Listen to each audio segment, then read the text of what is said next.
These are 5 things I wish I knew when I was saving for a deposit as a first home buyer if I had to do it all over again as a mortgage broker with 15 years of experience.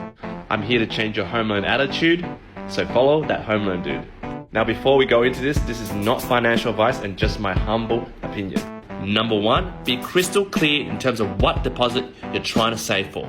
Now let me set the premise of what the income level is before I give you these examples. 15 years ago, I was a bank teller and earning around $45,000. And while I was sucking D's to get up the corporate ladder, before I started to run my own business and become self-employed, there wasn't a lot of after-tax cash to play with. Now, what I mean by number 1, crystal clear in terms of the deposit, I was aiming for properties under $650,000. Because when you're in New South Wales, anything under $650,000 for a unit, you don't need to pay stamp duty. That's bloody $26,000. Now, my first property was in Cabramatta, $350,000, 3-bedroom. That was 15 years ago, and I was saving for $17,500.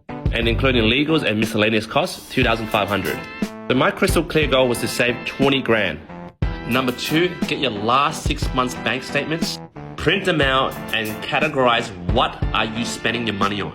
You don't need to use Excel and get all geeky on that. Just a piece of paper, just categorizing what you spend for food, what you spend going out, etc, etc. Now back then on $45,000, my monthly net cash flow after tax would be $3,252, roughly. Upon looking at my 6 months previous historical data, I was spending about $1,500 per month. So I had left $1,752 per month. Back then I had zero saving because I was pretty bad with my money. So to save $20,000, it would take me 11.5 months. Now that was 15 years ago without all this inflation bullshit and things were cheaper and I was living at home.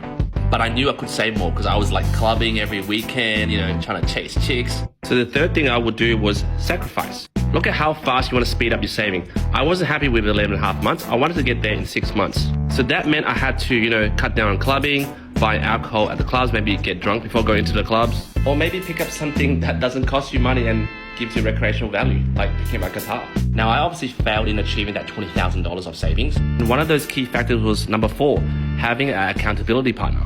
Guys, remember, you as a character, as a person, you are the sum total of the 5 friends that are closest around you. My closest 5 friends were into coupling, betting, modifying cars. Now, back then I didn't know better, so I didn't get rid of those friends. And it took me a very long time to save that $20,000 to get my first property. And guys, number 5, this is the most crucial part, is to recognize your saboteur range. Believe it or not, you are unconsciously sabotaging your first home purchase. Because I certainly did. This is a saving graph from 0 months to 24 months to save up that $20,000. Every time I will go up to $18,000, I will sabotage it and spend and waste it until it goes down to $500, and I'll just go up and down that curve because I'm so afraid to achieve that goal that I sabotage it. And so,